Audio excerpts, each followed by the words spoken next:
श्रीमद् भगवद गीता श्री कृष्ण और अर्जुन के बीच कुरुक्षेत्र के मैदान पर जो बातचीत हो रही है उसको ही बताती है। इसका प्रारंभ महाराजा धृतराष्ट्र और उनके मंत्री संजय के आपस में बातचीत से होता है। चूंकि धृतराष्ट्र अंधे थे और संजय को चमत्कारिक शक्ति प्राप्त थी कि वो दूर दूर तक घट रही किसी भी घटना को देखने में समर्थ थे, इसीलिए महाभारत के युद्ध में जो भी घटित हो रहा था वो सब संजय देख सकते थे और धृतराष्ट्र को उसकी जानकारी दे रहे थे। इसके साथ ही श्रीमद् भगवद गीता के प्रथम अध्याय का प्रारंभ होता है और धृतराष्ट्र संजय से प्रश्न करते हैं कि हे संजय, कुरुक्षेत्र की पवित्र भूमि पर युद्ध करने की इच्छा से एकत्रित होने के पश्चात मेरे और पांडु के पुत्रों ने क्या किया। संजय ने कहा, हे राजन, पांडवों की सेना की व्यूह रचना का अवलोकन कर राजा दुर्योधन अपने गुरु द्रोणाचार्य के पास जाकर इस प्रकार बोले। दुर्योधन ने कहा, पूज्य आचार्य, पांडुपुत्रों की विशाल सेना का अवलोकन करें जिसे आपके द्वारा प्रशिक्षित बुद्धिमान शिष्य द्रुपद के पुत्र ने कुशलतापूर्वक युद्ध करने के लिए सुव्यवस्थित किया है। यहां पांडवों की सेना में बड़े बड़े शूरवीर हैं जिनके बहुत बड़े बड़े धनुष हैं तथा जो युद्ध में भीम और अर्जुन के समान हैं।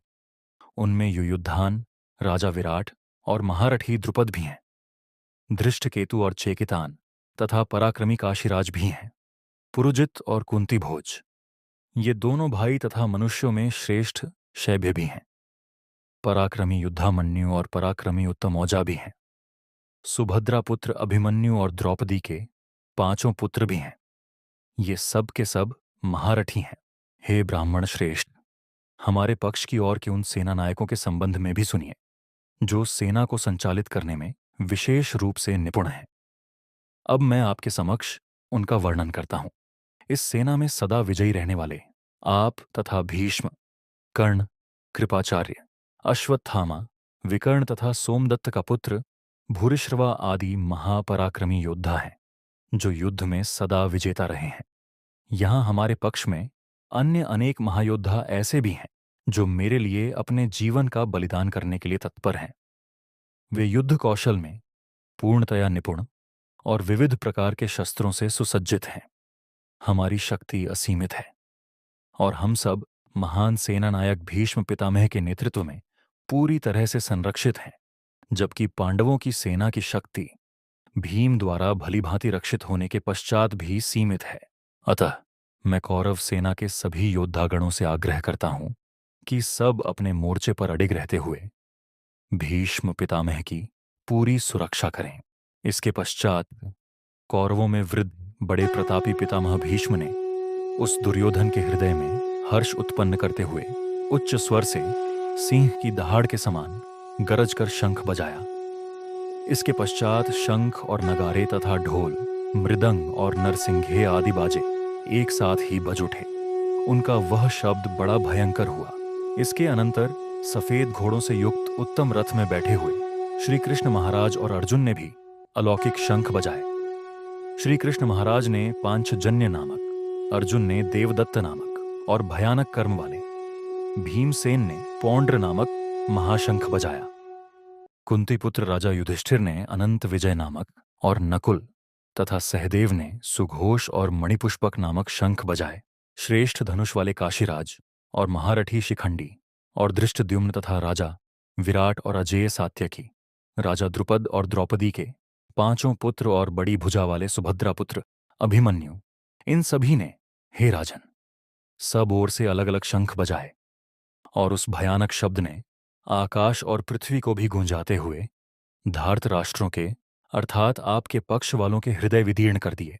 संजय आगे कहते हैं कि हे राजन, इसके बाद कपिध्वज अर्जुन ने मोर्चा बांधकर डटे हुए धृतराष्ट्र संबंधियों को देखकर उस शस्त्र चलाने की तैयारी के समय धनुष उठाकर ऋषिकेश श्रीकृष्ण महाराज से यह वचन कहा, हे अच्युत, मेरे रथ को दोनों सेनाओं के बीच में खड़ा कीजिए और जब तक कि मैं युद्ध क्षेत्र में डटे हुए युद्ध के अभिलाषी इन विपक्षी योद्धाओं को भली प्रकार देख न लूं कि इस युद्ध रूप व्यापार में मुझे किन किन के साथ युद्ध करना योग्य है, तब तक उसे खड़ा रखिए। दुर्बुद्धि दुर्योधन का युद्ध में हित चाहने वाले जो जो ये राजा लोग इस सेना में आए हैं, इन युद्ध करने वालों को मैं देखूंगा। संजय बोले।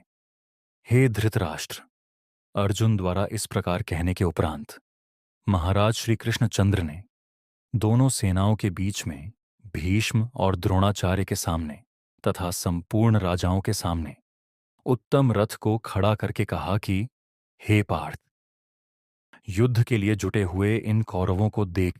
इसके बाद पृथापुत्र अर्जुन ने उन दोनों सेनाओं में स्थित ताऊ चाचों को, दादों परदादों को, गुरुओं को, मामाओं को, भाइयों को, पुत्रों को, पौत्रों को तथा मित्रों को, ससुरों को और सुहृदों को भी देखा।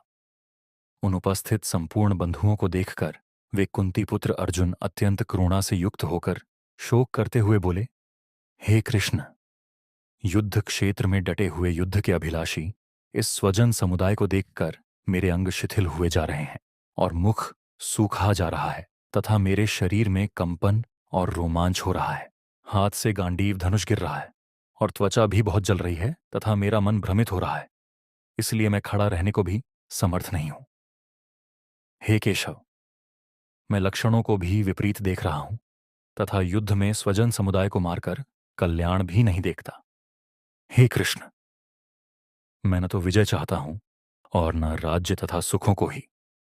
हे गोविंद, हमें ऐसे राज्य से क्या प्रयोजन है अथवा ऐसे भोगों से और जीवन से भी क्या लाभ है, जब हमें जिनके लिए राज्य, भोग और सुख आदि अभीष्ट हैं, वे ही ये सब धन और जीवन की आशा को त्याग कर युद्ध में खड़े हैं। गुरुजन, ताऊ चाचे, लड़के और उसी प्रकार दादे, मामे, ससुर, पौत्र, साले तथा और भी संबंधी लोग हैं। हे मधुसूदन, मुझे मारने पर भी अथवा तीनों लोकों के राज्य के लिए भी मैं इन सबको मारना नहीं चाहता, फिर पृथ्वी के लिए तो कहना ही क्या। हे जनार्दन, धृतराष्ट्र के पुत्रों को मारकर हमें क्या प्रसन्नता होगी? इन अतताइयों को मारकर तो हमें पाप ही लगेगा। इसीलिए हे माधव, अपने ही बांधव धृतराष्ट्र के पुत्रों को मारने के लिए हम योग्य नहीं हैं, क्योंकि अपने ही कुटुंब को मारकर हम कैसे सुखी होंगे। यद्यपि लोभ से भ्रष्टचित्त हुए ये दुर्योधन और उसके सहयोगी लोग कुल के नाश से उत्पन्न दोष को और मित्रों से विरोध करने में पाप को नहीं देखते, तो भी हे जनार्दन, हम लोग जो कुल के नाश से उत्पन्न दोष को जानने वाले हैं, फिर हमें इस पाप से हटने के लिए विचार क्यों नहीं करना चाहिए? कुल के नष्ट होने से सनातन धर्म नष्ट हो जाते हैं। धर्म नष्ट होने पर संपूर्ण कुल को अधर्म दबा लेता है। अधर्म के बढ़ने के कारण हे कृष्ण, कुल की स्त्रियां दूषित हो जाती हैं और स्त्रियों के दुराचारिणी होने से अवांछित संतानें जन्म लेती हैं। अवांछित संतानों की वृद्धि के परिणाम स्वरूप निश्चय ही पारिवारिक परंपरा का विनाश करने वालों का जीवन नारकीय बन जाता है। जल तथा पिंडदान की क्रियाओं से वंचित हो जाने के कारण ऐसे पतित कुलों के पितरों का भी पतन हो जाता है। अपने दुष्कर्मों से कुल परंपरा का विनाश करने वाले दुराचारियों के कारण समाज में अवांछित संतानों की वृद्धि होती है और विविध प्रकार की सामुदायिक और कुटुंब तथा पारिवारिक कल्याण की गतिविधियों का भी विनाश हो जाता है। हे जनार्दन, जिनका कुल धर्म नष्ट हो गया है, ऐसे मनुष्यों का अनिश्चित काल तक नरक में वास होता है, ऐसा हम सुनते आए हैं।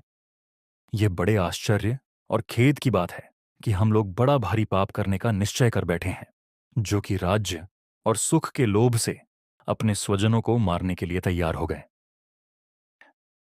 यदि मुझ शस्त्र रहित और प्रतिरोध न करने वाले को ये शस्त्रधारी कौरव युद्ध में मार भी दें, तो भी यह मेरे लिए कल्याणकारक होगा।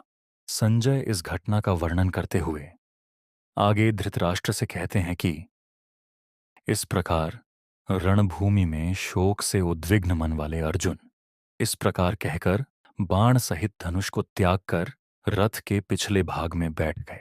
इस प्रकार उपनिषद, ब्रह्म विद्या तथा योग शास्त्र रूप श्रीमद्भगवद गीता के श्री कृष्ण अर्जुन संवाद में अर्जुन विषाद योग नामक प्रथम अध्याय संपूर्ण हुआ।